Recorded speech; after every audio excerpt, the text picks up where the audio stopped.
We're going to maximize this problem, and we're going to do this one using the simplex method. Now, we just solved this problem using the method of corners. So it's the exact same problem, exact same numbers, and so I already know what the answer is. Should be the same answer. Simplex method, method of corners. You're solving the same problem. Should be the same answer, but it's a different method. With the simplex method, we start by setting up an initial simplex tableau. And so what that's going to require is some slack variables. Each inequality, not these two, but each main inequality is going to be a slack variable, and that slack variable is trying to change your inequalities into equations. In order to set up our table, we need equations. And so we put in these slack variables. And if I'm going to set up this table, I can list out the variables. I see an x, I see a y, I see new variables s1 and s2. Those are my slack variables. And then I also see the only other variable I see is this p right here. Don't forget p. Those are my variables. In this case, I have 5 variables. I start with my first inequality. I have 2x, 6y, 1s1, that's a slack variable, and actually these variables are going on the left side. I don't need a slack 2, and I don't have a p. And what happens is, putting in that slack variable, s1, makes this equals, and that's what this bar represents. This bar represents an equals. So equals 78. So we look at the second inequality. I've got 2x, 8y, 0s1, but I do have 1s2. Got no p. It equals 96. And then I draw an underline. And under the line, I'm going to have my objective function. And one of the main things that people mess up is they forget that all of their variables have to be on the left side of the equal sign. That's what this bar is. This bar is an equal sign. We need all the variables to the left. And so you subtract the 8x over, it's going to make this a negative 8 right here. And you subtract this 3y over, and it's going to make this a minus 3y on the left side. I don't have any slack variables. I don't need any because it's already an equal sign. But don't forget about this p.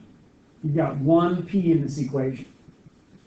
But what it's going to equal, we cleared out everything on the right side, so we're going to equal 0. There's the initial simplex tableau. Now, if you're asked to read a solution from this, you could. The x, look at the x column.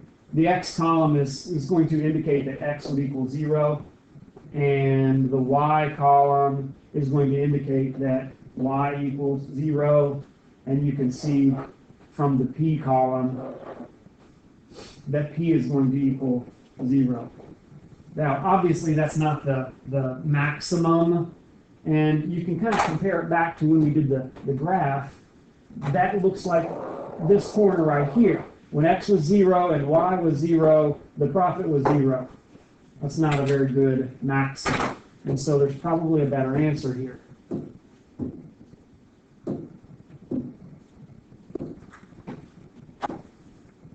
Okay? Here's where we use our simplex method. First question you ask yourself is, are there negatives on the bottom row? And yes, there are. And so we've got this process where we find the pivot element. And the pivot element, we're going to have to find the most negative number on the bottom row. Well, that's this negative 8. So we just circle that column. That's the pivot column. Then using those numbers in that pivot column, we're going to find the least positive ratio of the number on the right to the number in the circle.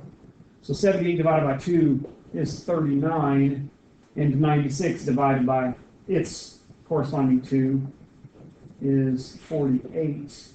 And so you find the least positive ratio there, that's the 39, which would indicate that our pivot row is row 1. So we've indicated a pivot column and a pivot row, which highlights the pivot element. This 2 right here is called the pivot element, and that's very important because that's the workhorse. That's what we're going to use to zero out the other numbers in that column. We're going to use that 2 to zero out this 2 and this negative 8. We just need to find a rule. And so there are several different ways of doing this. There's not one wrong way or one right way. There's a lot of right ways and a lot of wrong ways. So the way that I see, I think we can take the row 2 numbers and subtract the row 1 numbers. If you notice, that's going to be 2 minus 2. That's going to be 2 minus 2, which is going to be 0. And so that's kind of what I want to do here to zero out this 2. Okay. The pivot row, the one that I circled, is going to stay the same. We've got a 2, we've got a 6, we've got a 1, 0, 0, bar, 78. But it's that second row that I'm going to use this rule for. Row 2 minus row 1. So that 2 minus 2 is 0. 8 minus 6 is 2. 0 minus 1 is negative 1. 1 minus 0 is 1. 0 minus 0 is 0. 96 minus 78 is 18. Wonderful. Now we need a rule that's going to knock out this negative 8. And we have to knock out this negative 8 using our pivot element of 2. So to me, it has to do with the least common multiple. 2 and 8 is 8. So I try to make a problem that says 8 minus 8 or negative 8 plus 8, something like that. What I come up with looks like row 3 plus 4 row 1. That's going to give me negative 8 plus 8. And there's the 0 that I want. I have negative 8 plus 4 times 2 is 8 is 0. And I've got negative 3 plus 4 of these is 24. Negative 3 plus 24 is 21. I'm kind of happy right now because I see positive numbers. I don't like seeing negative numbers. Negative numbers indicate you're not finished. I've got row 3 number 0 plus 4 of these is going to be 4.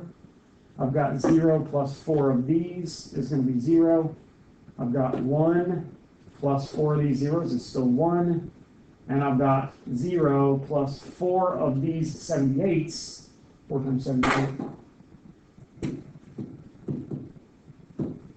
is 312. Okay, good. 4 times 78 is 312. So I've got 312 right here, which kind of rings a bell. If you look back at the last problem, we found our answer was 312 right here, right?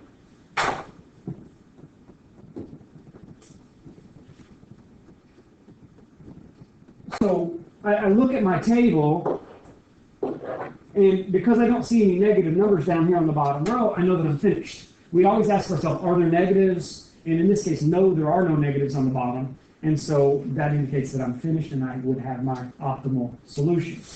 So we can look at the X column. The X column is going to make me look at the 2. I've got 78 over 2, which is 39. And then the Y column is going to be 0. And then look at S1 is 0, and S2, I'm going to have to look at this 1 right here. S2 is 18. And then I'll look at the P column. P column is going to be 312 over 1 or 312. There is my optimal solution. So you can see the maximum value of 312 along when X is 39 and Y is 0. That matches what we got when we did it using the graphical method. Same thing, different method, same answer.